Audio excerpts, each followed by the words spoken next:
They say America was built on wheat, corn, and cattle. But what if I told you the crops that once saved entire nations don't even make it into the textbooks? While modern health stores import quinoa from Peru and acai from Brazil, the original American superfoods rot, forgotten, in the shadows of their own homeland. Here's the kicker. Many of them grow wild in backyards, down creek beds, in places we now call weeds. And yet, we plow them under.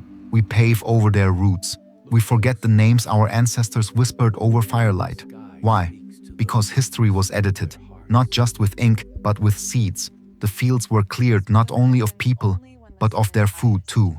Let's rewind. Before the supermarket, before the tractor, before the fence, there were people, native people, who understood their soil like kin. They read the wind the way we read weather apps. They tracked not just buffalo, but flowering cycles, frost warnings, flood years. They grew what the land offered, not what it could be forced to produce. And in doing so, they cultivated a library of crops so diverse, so resilient, it could feed entire civilizations. Without irrigation, without pesticides, without colonial science. You've probably never heard of Tipsula, the prairie turnip. But for the Lakota and Dakota nations, it was trail food, survival food, ceremonial food. It grew in the driest plains, stored for years, and fed hunters on multi-week buffalo expeditions. It was light, it was strong, it was, in every way, the original energy bar. Or take groundnut, a climbing vine whose tubers pack 3 times the protein of a potato. Early colonists didn't bring it. They survived because native women taught them to dig for it. And here's the wild part. That plant still grows along riverbanks. But most Americans wouldn't recognize it, let alone know their ancestors once depended on it to live through winter. We didn't just lose food. We lost climate intelligence. These plants weren't random. They were perfectly engineered, through centuries of observation and care, to handle floods, droughts, bad soil, harsh winters. When corn shriveled under heat waves, amaranth stood tall. When wheat demanded fertilizer, little barley thrived without it. When imported vegetables froze in the first snow, Jerusalem artichoke kept growing underground, stubborn, sweet, defiant. But guess what happened? Europe came, with plows, with fences, with monoculture dreams. Land was cleared, wetlands drained, the prairie scalped, and the crops that had fed this land for millennia, they were labeled weeds. In less than 2 generations, an entire food system was erased. Not by fire, not by war, but by forgetfulness and convenience. Potatoes were easier to ship. Wheat looked better in bulk, and nobody had time to leach toxins from Arrow Arum or boil pokeweed twice. The slow food, the wild food, the wise food, it was tossed aside like folklore. Here's the catch. Now, in the 21st century, we're scrambling for the same solutions they already had. We want drought-resistant crops, disease-fighting foods, high-protein grains that don't wreck the soil. We fund billion-dollar labs to recreate what once grew for free. Well, those answers still exist, just not where we're looking. They survive in forgotten patches of prairie, in the hands of elders who still remember how to dig, wash, roast, and store. They survive in the songs that name each season of growth. Because native agriculture wasn't just about calories. It was about relationship. Between soil and spirit, seed and story. Every harvest was a handshake with the land. Every seed was an ancestor. But today, we mow over lambs' quarters for manicured lawns. We poison wild amaranth thinking it's a nuisance. We drive past pawpaw groves without realizing they hold more vitamin C than an orange grove. We forgot the genius that once fed this continent, not through machines, but through memory. And that forgetfulness has a cost. The soil grows weaker, the weather grows wilder.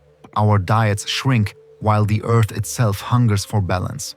So before we dive into the forgotten crops and the brilliance behind them, pause for a second. Ask yourself, when did progress start meaning erasure?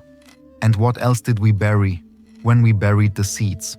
They didn't just grow food, they engineered ecosystems with memory, balance, and resilience built into every seed. Long before agriculture became industrialized, native communities had already developed entire systems that could outsmart droughts, regenerate soil, and feed entire nations without exhausting the land.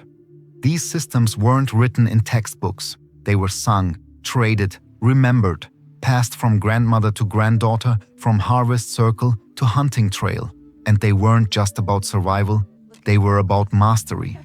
Take the prairie turnip or tipsula.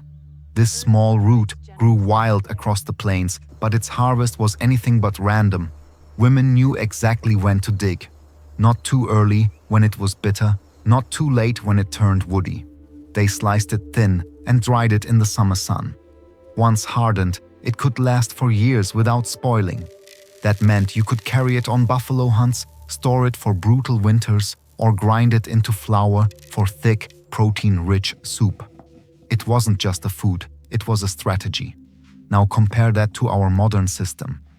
Crops today are engineered for shelf life, shipping, and visual appeal. Prairie turnip wasn't beautiful, it wasn't exportable, but it delivered iron, fiber, and vitamin C exactly when winter threatened to take them away. That's just one plant. The groundnut vine wrapped itself around the trees along riverbanks and wetlands. Its tubers grew in clusters underground, sweet, starchy, and loaded with protein. Colonists only survived their first winters because native women showed them how to find it. But it wasn't a crop you could farm in straight rows. It needed shade, water, patience, knowledge. In other words, it needed a relationship. Then there's amaranth, tall, vibrant, defiant. A single plant gave you both edible leaves and seeds with all 9 essential amino acids. It laughed at poor soil and dry heat. It didn't beg for pesticides or synthetic fertilizer. And it didn't just survive hard conditions, it thrived in them. In modern terms, amaranth is a superfood. But to indigenous farmers, it was simply smart. They had no interest in growing crops that fought the land. They grew what cooperated with it. The same was true for lamb's quarters, a wild green with more calcium than milk, more vitamin A than carrots. What today's gardeners yank out like a weed, native families once dried for winter, ground into flour, or simmered into stews that kept them strong when everything else was frozen. And wild rice, or manumin, was more than food. It was a sacred ceremony. Harvested by canoe with wooden sticks, the grain fell gently into the boat while some dropped back into the lake to replant itself. No need for tractors or seed drills. The plant renewed its own future every time it was gathered. It didn't just resist extinction, it prevented it. These crops weren't just nutritious, they were adaptive, functional, precise. Native agriculture wasn't an act of control, it was an act of deep observation, of listening to the land instead of conquering it. Instead of 1 or 2 monoculture staples, native farmers cultivated dozens, sometimes hundreds, of species that covered every need: calories, protein, vitamins, medicine, fiber, storage, portability, and flavor. Every region had its own blueprint. Along the coasts, they grew water-loving arrow arum and maypops. In the forests, they gathered pawpaw and spring beauty. Across the plains, they hunted bison and gathered prairie turnip and little barley. Each crop fit the ecology like a puzzle piece. Each harvest was designed to heal the land, not strip it. Modern science is just now catching up. We spent millions developing drought-resistant GMOs. But these crops already existed, bred not in labs but through lived experience. We promote superfoods that travel thousands of miles while ignoring the ones that fed this land for centuries. We teach resilient farming while forgetting those who already mastered it. The irony is painful. The solutions we seek aren't ahead of us. They're behind us, beneath us, still sprouting between the cracks of what we chose to forget. What indigenous communities built wasn't a menu. It was a map, a system of choices rooted in climate logic, nutritional intelligence, and spiritual respect. When we erased those crops from the land, we didn't just lose food. We lost knowledge, design, strategy. and perhaps the only path forward in a world that's growing hotter, drier, and hungrier. If we want to restore the balance, it won't come from a lab or a patent. It will come from remembering how these crops once lived and how they helped us live in return. Surviving winter wasn't just about what you planted, it was about what you preserved, what you carried, what you could rely on long after the snow covered the ground and the rivers froze solid.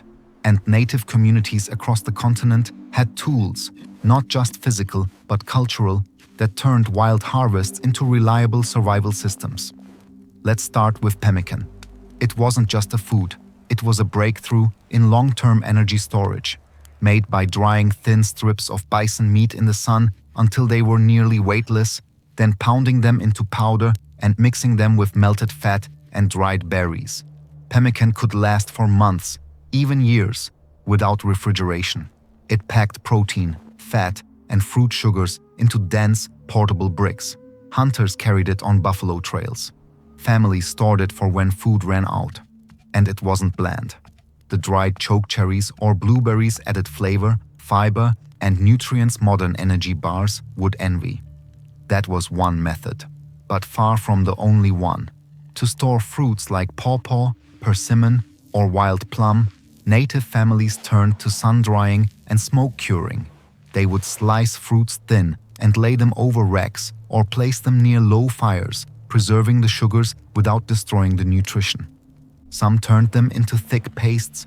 Think of it as ancient fruit leather, rolled and stored in bark containers, protected from moisture and rot. But they didn't just store food, they engineered environments to protect it. Take the ground cellar, a hand-dug chamber beneath the frost line, insulated with grasses, bark, or clay. It maintained a steady, cool temperature even in the dead of winter. Families would store dry tubers like groundnut or prairie turnip here. Seeds were often kept in woven baskets, sealed with pine pitch or animal fat to block humidity and insects. Want to talk cold weather design? Look at the construction of winter lodges and semi-subterranean homes. In regions like the Great Lakes or Northern Plains, some tribes dug their homes partially underground, lined the walls with clay or bark, and sealed the roof with soil and snow. The thermal mass stabilized interior temperatures, and fire pits were designed to heat stone rings that released warmth slowly overnight. But not all survival tools were static. Some were designed for movement. Mobile survival demanded smart packing. Families wrapped pemmican, dried roots, and smoked meats in hide pouches layered with spruce needles or dried moss. Baskets woven from cattail or birch bark held foraged foods and kept them dry even in heavy snow. Water was carried in tanned animal bladders or in gourds sealed with resin. And all of this, food, gear, storage, traveled inside communities that were highly mobile by design. For many tribes, especially those on the plains, movement was a form of adaptation. They moved with the herds, with the seasons, with the berries. That required lightweight, modular food systems. And that's exactly what they built. And let's talk technique. One of the most misunderstood tools in native agriculture was the process of detoxification. Many wild tubers were poisonous when raw, like arrow arum or certain types of lily root. But indigenous food scientists had developed multi-stage detox processes, roasting roots for hours to break down toxins, soaking them in flowing water to leach bitter compounds, and drying them in the sun to finish the transformation. This wasn't luck, it was chemistry, done without a lab, guided by experience. Even the use of leaves and bark had function. Mayhaw jelly, for instance, wasn't just a sweetener. It had antimicrobial properties. Certain leaves were used to wrap meat before smoking, not just to preserve moisture, but to infuse flavor and slow decay. That's centuries ahead of vacuum sealing. Then there was the genius of starch preservation. Pawpaw pulp could be mashed and sun-dried into cakes. Persimmon fruit, if picked after first frost, became naturally sweeter and could be cooked into dense puddings that needed no refrigeration. Even wild grapes were fermented into lightly alcoholic tonics, which kept longer and delivered calories during lean months. Let's not forget grain tools. Little barley, a native grain nearly forgotten, was ground using simple basalt stones or mortar pits carved into bedrock. Seeds were winnowed using large shallow baskets, tossed in the wind to let chaff drift away. Once dried, the grain could be stored in clay pots, sealed with beeswax or buried in sand to keep it dry and cool. And some innovations were architectural. In areas where tipi living was the norm, families adapted their shelters seasonally. In winter, they added thick inner liners of hide to create insulating air gaps. Fire pits were placed at the center, and stones heated by the fire were placed under sleeping platforms layered with dried grass and fur to retain warmth through the night. Smoke flaps could be adjusted according to wind direction, turning the teepee into a self-ventilating, climate-controlled structure. Even lighting was optimized. Tallow lamps, made from animal fat, held in carved stone or shell basins, provided low, steady light inside shelters long before kerosene or candles. Each of these tools was not only clever, they were efficient. They used what the environment offered, never more than needed, and always in balance with what could be returned. It's tempting to view these as primitive hacks, but what they actually represent is design thinking at its highest form, systems that combined engineering, biology, and sustainability without wasting a single calorie or resource. Modern survivalists try to replicate this with gear, tech, and training courses. But for indigenous communities, it wasn't a weekend challenge. It was daily life, generational knowledge, a science of necessity refined by love, danger, and respect for the land. And it worked. Not for one winter, but for centuries. It's one thing to know which plants to harvest, which roots to dry, which berries to store. It's another thing entirely to live it, day by day, storm by storm, season by season. Because native survival wasn't just a list of techniques. It was a way of being, a lifestyle in rhythm with the land, mobile, intentional, and remarkably efficient. Let's start with home. On the northern plains, where winter could kill the unprepared in a single night, families lived in teepees, cone-shaped lodges made of poles and buffalo hides. But these weren't just tents, they were engineered microclimates. It took just 30 to 60 minutes to set one up. Long wooden poles were arranged into a tripod and leaned together, forming a conical skeleton. Hides were wrapped around the frame in a spiral, not only for coverage, but to deflect wind like aerodynamic armor. Smoke flaps at the top acted like natural chimneys, drawing hot air upward and letting stale air escape. In summer, they could be opened wide. In winter, they were narrowed to conserve heat. But here's the genius. An inner liner of hide stitched around the inside wall created a buffer zone, a trapped air pocket that held warmth and prevented condensation. Think of it as natural insulation, centuries before the word was invented. Beneath your feet, the floor wasn't bare dirt. Families first laid down woven grass mats, then stacked layers of dried plants and furs. It wasn't just for comfort. It raised the sleeping area off the cold ground, preventing heat loss. At night, people slept in a circle around the fire pit, heads facing outward, feet toward the coals.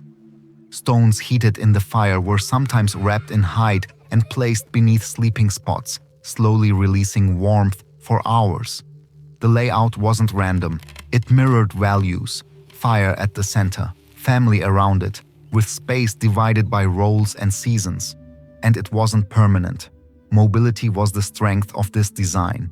When game moved or weather shifted, the whole camp could be packed, loaded onto travois, and moved across the land in hours. This fluid relationship with place meant people followed the food, instead of forcing the land to serve them. Let's talk foraging. In spring, families searched for wild onions, spring beauty roots, and the tender shoots of pokeweed. In summer, it was time for berries, blueberries, chokecherries, gooseberries. Women and children carried birch bark baskets, careful not to strip a patch clean. The rule was simple: take what you need, leave what you don't, and never be the last hand to touch a plant. Autumn meant root harvest, tipsula, groundnut, and other starchy staples. Roots were dug with digging sticks, sturdy poles with angled tips. Every harvest had a rhythm: dig, shake, slice, dry. Some families stored their harvest on raised platforms, safe from moisture and scavengers. And winter. Winter was not for gathering. It was for rationing, for remembering, for storytelling around the fire, passing down the knowledge of which plant grew where, which berries fermented best, which root saved a cousin during the blizzard of 1813. Even hunting was strategic. Before a multi-day journey, hunters packed pemmican, dried squash strips, and roasted prairie turnip. Water was carried in tightly sealed bladders or frozen in rawhide containers. Fires were small, quick, and smokeless when possible, built beneath rocks to retain heat or in snow-dug pits that acted like windshields. Let's pause there. Modern survival shows love to dramatize struggle, lighting a fire with flint, building a shelter from scratch, pushing through cold without food. But for native communities, real survival wasn't about showmanship. It was about systems. They prepared before winter hit. They didn't panic. They planned. Families trained children early, which plants were safe, which ones could kill you, and how to cook each the right way. They practiced boiling pokeweed greens twice to remove toxins. They roasted acorns and leached them in water to make them edible. They soaked lily roots in creeks for days. And every step had to be done right. Knowledge wasn't optional. It was inherited, and it was earned. Even play had purpose. Children helped collect kindling, watched how baskets were made, mimicked cooking rituals with toy pots. Learning wasn't separated from life, it was life. Seasonal behavior was as much a survival tool as pemmican.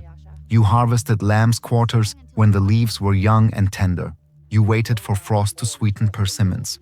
You avoided spring mushrooms until the elders said it was time. Every action was tied to the calendar of nature, and misreading that calendar could cost lives. And when disasters hit, storms, failed hunts, spoiled caches, the community absorbed the loss together. Food was shared. Roles rotated. Elders made decisions not based on dominance, but memory. Who remembered the last time the snow came early, or the river rose too fast, or the berry crop failed in August? The deeper truth is this: survival was never about individual heroics. It was about community, rhythm, and foresight. The land was not an enemy to conquer. It was a pattern to read, a language of signals written in petals, shadows, migrations, and wind. Native communities didn't just adapt to the climate, they co-designed their lives with it, moving, gathering, conserving, and returning, season after season, generation after generation. That's not primitive, that's mastery. For all their beauty and balance, native survival systems weren't just spiritually aligned. They were staggeringly efficient. Let's start with the tipi. In a world that prizes thick walls and heavy insulation, the tipi looks deceptively simple. But during harsh winters, it outperformed log cabins in multiple ways. A typical cabin took dozens of trees to build, required days of labor, and once built, couldn't move. A tipi used only about 1/10 the amount of wood, took under an hour to assemble, and could be packed and moved with a single family. And warmth? Thanks to its conical shape and inner liner system, the tipi trapped heat close to the ground while allowing smoke to exit cleanly. Fire pits could burn smaller, more efficient fires, not roaring infernos like cabins needed just to stay livable. That's the first benefit: resource conservation. Smaller fires, less wood, fewer permanent scars on the forest. The teepee wasn't just shelter, it was low-impact architecture, built to leave no trace and adapt as needed. Now think about food. The modern food system relies on refrigeration, constant packaging, chemical preservatives. But pemmican, dried meat, powdered and sealed in fat, could last for months or even years without spoiling. Prairie turnip, once dried, stayed edible indefinitely. Dried berries, fruits, and wild greens provided vitamin C through winters, when scurvy stalked European settlers. That's the second benefit: nutritional preservation. No plastic, no additives, just techniques so effective that modern food scientists now study them for disaster relief and space travel. Third, mobility. Most modern systems are static, crops are fixed to the ground, homes are fixed to a foundation. But native systems were built for change: flood, move, fire, rebuild, drought, follow the food. The ability to shift without collapse is what scientists today call resilience. And indigenous systems had it hard-coded for thousands of years. Fourth, health. These crops weren't just calories, they were medicine. Groundnut provided protein. Amaranth offered complete amino acid profiles. Lamb's quarters delivered iron, calcium, and fiber. Spring greens helped detoxify. Seasonal eating reduced foodborne illness. Fermentation aided digestion. The entire system was immune-aligned. And it wasn't just physical. There's the fifth benefit: community connection. From harvesting to preparing to storing, everything involved collaboration. Elders passed down knowledge. Children learned by doing. Foraging was a group act. So was sharing. So was mourning a spoiled cache or celebrating a bumper crop. Food wasn't just fuel, it was a story. And the act of eating was part of belonging. Sixth, and perhaps most relevant today, climate adaptation. Where modern monocultures demand fertilizer, irrigation, and pesticide just to survive, native crops grew where they were needed most. Groundnut loved wetlands. Prairie turnip thrived in drought. Wild rice required clean, shallow lakes. No tractors, no irrigation systems, just plants suited to their place. And caretakers who knew when to harvest without exhausting the source. In other words, regeneration, not extraction. Compare that to today's systems: miles of corn that destroy soil, trucks that burn fossil fuels, storage that leaks greenhouse gases, and diets that leave people sick. Native food systems offered the opposite: hyperlocal, climate-matched, seasonally smart, zero waste. Here's the catch. We don't have to guess how this worked. We have records. We have surviving plants. We have elders still speaking the language of seeds. But the longer we wait, the harder it becomes to bring it back. The benefit isn't just in the past, it's in the blueprint. A living model for how to feed people without destroying the planet. And maybe most importantly, these systems gave people a sense of enough. Not hoarding, not stripping, but trusting that the earth gives back if you give it time. And in a world starving for sustainability, maybe that's the greatest benefit of all. We often talk about innovation as if it only moves forward, as if wisdom only comes from laboratories, from code, from machines. But sometimes the most radical thing we can do is to remember.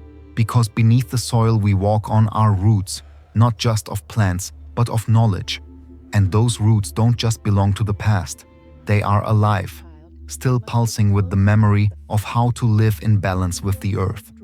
Still whispering instructions for how to feed a village without breaking the land. Still showing us how to survive and thrive with less.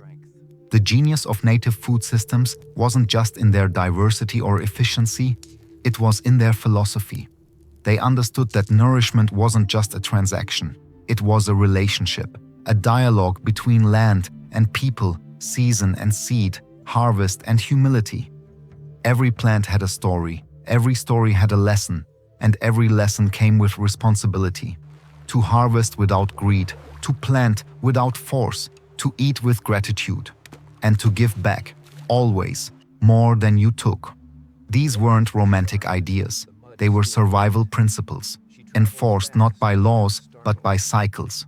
If you ignored them, you didn't just lose a crop, you lost balance, you lost your future. And yet, when colonization came, this entire system was pushed aside. Not because it didn't work, but because it didn't serve empire. Native foods didn't demand fertilizer.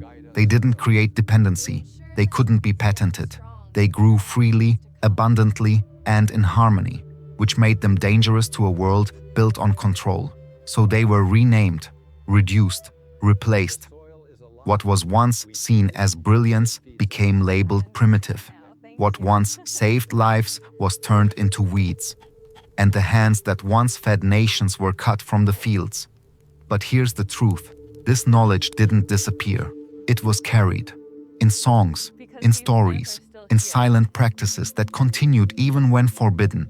It survived in grandmother's gardens, in medicine bundles, in the memory of how a certain root smelled when the frost came. It survived because it mattered. And today, when the earth shakes under the weight of extraction and overproduction, we find ourselves looking back, searching not just for food, but for wisdom. The crops we forgot, maybe the very ones that save us. Because this isn't just about what to eat, it's about how to live, not against the land, not above it, but with it, in rhythm, in respect, in restoration. Indigenous science, yes, science, offers more than answers. It offers orientation. To plant not for profit, but for legacy. To eat not for convenience, but for connection. To build not for scale, but for balance. So maybe the future isn't built on new inventions. Maybe it's rooted in old agreements, the kind that kept people warm without deforestation, fed without famine, and nourished without waste. Maybe survival doesn't mean domination. Maybe it means remembrance. Because these plants are still here, their seeds still know what to do, and their caretakers are still speaking, if we choose to listen. Let's not wait until it's too late. Let's reclaim what was nearly lost. Let's honor the hands that once held this knowledge. Let's plant again, with care, with memory, with purpose. And let's teach the next generation, not just how to grow food, but how to grow respect.